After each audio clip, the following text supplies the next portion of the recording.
એ વાત તો એ કે 2 વખત મેં સંદેશમાંથી મારી નોકરી ગઈ છે। એ નોકરી પણ નરેન્દ્ર દામોદર દાસ મોદીના કારણે પહેલી વખત તો ગઈ છે।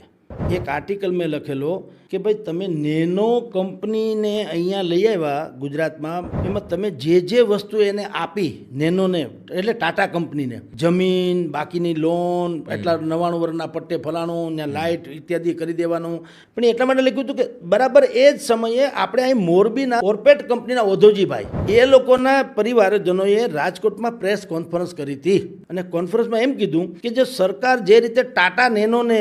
ફેસિલિટીઝ આપી એટલી જો અમને આપે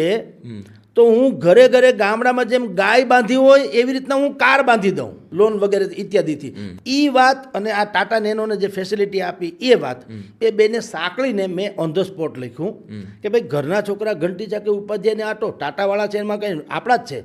પણ આ આપણો ઘરનો હાવ અહીંનો દેહીવાળા માણસ છે મોરબીના,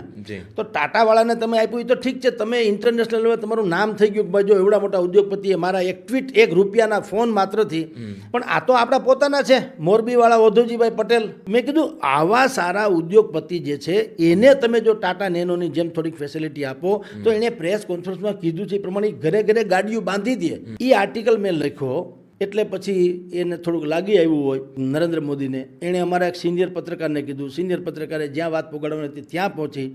અમારો તથાકથિત રીતે ખુલાસો પૂછવામાં આવ્યો અને અમને ખીજાવવામાં આવ્યું વગેરે વગેરે, એટલે થોડુંક વધારે લાગી આવ્યું। એટલે મેં કીધું ભાઈ માફ કરો, આપણે કંઈ ધંધો કરવો નથી, નોકરીમાંથી એ કે એને કાઢવો તો ને મારે નીકળવું તો એના જેવું। પછી હું અહીંયા રાજકોટમાં આવ્યો।